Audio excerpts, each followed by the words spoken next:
Good morning, good afternoon, good evening, guys, and welcome to another video of the Diamond Trader. My name is Daniel, and today, guys, we're doing an update on ClickStream. That's right, ticker symbol CLIS. Those of you following my channel know that ClickStream is one of my favorite videos for this year, and yeah, we still remain positive. There's been a lot happening recently.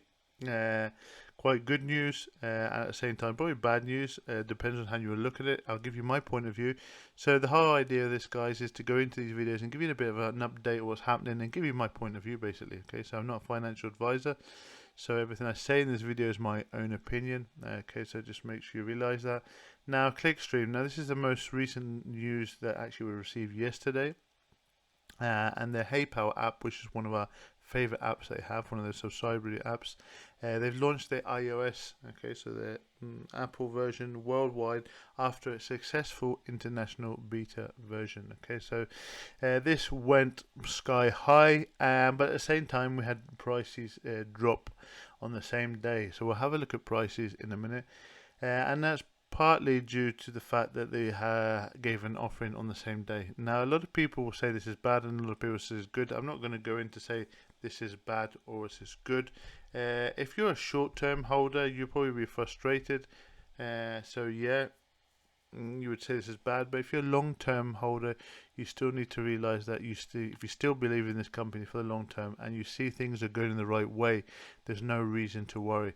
Now, offerings are normally done to raise money, and there's a reason for that. And the reason why they do that is because they need to really, for these sort of apps or these sort of platforms, they really need to go in heavy marketing, spending some money, and it basically just raising money to do that, because that's a reason why.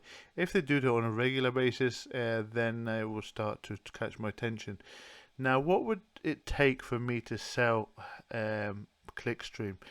Now, again, this is in very early stage. You have to realize that the company is still not creating revenue. Okay, so they're still far away from where they need to be.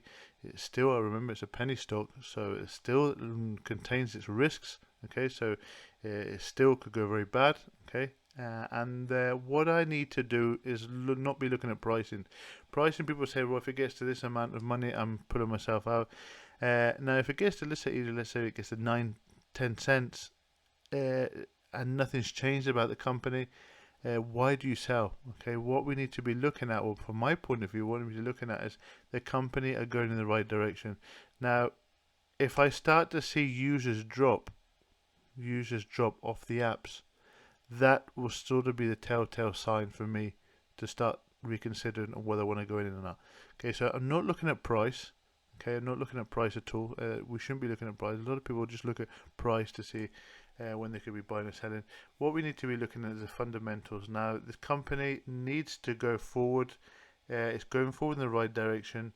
It could backfire, but at the moment, everything's looking fine. Everything's looking good. So they've launched globally with this app, and what we need to be doing is having a look, especially over the summertime. Okay, so we've got a 1 or 2 months summer. We need to be looking at the numbers that they're publishing to see how if the users are still increasing. Now, if users still manage to increase, they still manage to get users on these apps, this is good. When the users on the interaction starts to drop, this is when we start to get worried. Okay, so this is what we need to be keeping an eye on, not about revenue, because revenue is not going to be created for a long time yet, though we should start to see something soon. So yeah, but that's my point of view, guys. That's the way I'm looking at it. So I still have Heypal. Am I buying more? No, because I can't. Those of you know that I have the Trading 212 app, and yeah, they've still got restrictions on this. So if you're in the States, I believe you can still buy. But yeah, so this is what I'm going to do for now. Keep a hold of what I have for the long term, and keep an eye on it. And hopefully I will be giving you my updates, my opinions on this. And I'll let you know if I sell at any point. But for now, we'll remain positive and hold the shares that we have. So let's have a look at the price. Now, look at pricing. Yeah, this is what's happened. So if we have a look on the 4th of June, so this is the 4th of June, we had price. We've had a big increase here. Okay. a really nice price increase. We were consolidating for quite a while in this sort of area. Sorry if there's a lot of lines here. Now this is where the resistance level was. We said that would break, would be good, so we broke that and it went flying up. And we've been at some real nice prices. So the most recent price was actually on the 14th. So we got up to around about near about 28 cents, and we've had a real big pullback. Now this is quite interesting. So if we zoom in here now, we start to have a look.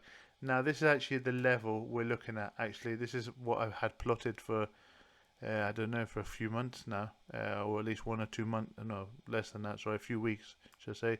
This level here, this line, which is what we would consider as a support level. Now, support level. The reason why I say that is because we've had a wick, nice wick, long wick here, and it's gone back up. And if you have a look at the RSI as well, it would suggest that it's been oversold. Okay, so we could be seeing something good recently, soon. This is a good level we're at now. So the 17-18 cents level is good. Okay, so let's see if it maintains here. Again, for the long term, this is not going to worry us. But if you're looking for the short term, you probably want to be keeping an eye on these. And when you see if you start to see levels drop below this level, like I said, the 17-18 cents, then you probably want to get take some advantage on the drop coming down to these back down to these levels. But at the moment, it doesn't look like it's going to go that way, which is good. We have a look at the moving averages as well. We're moving on the moving averages. We're remaining above the 200, okay, and the 100, okay, but we're below the 50-day moving average, okay. So yeah, so there's a bit of room, but looking at the RSI and looking at how it is, it looks quite stable at the moment. This is looking quite good, and so I'm quite happy the way things are going. Again, it's frustration. I know if people think, well, it's been a while since you've last done your video. It's been up and down, and in fact, it's been down since you've last done your first video, and that's the way it is, guys. Penny stocks, that's the way it is. I just to give you an idea, I haven't even been worried because I haven't seen anything that's needed to keep me worried. But yeah, just keep an eye on it, guys. We'll continue to do the updates. Let me know in the comments what you think. Okay, give me some comments down below. And if you like this video, guys, give me a big like. And if you're new to the channel, hit that subscribe button because that really helps my channel grow. Guys, thank you for watching. Take care and speak to you soon. Bye bye now.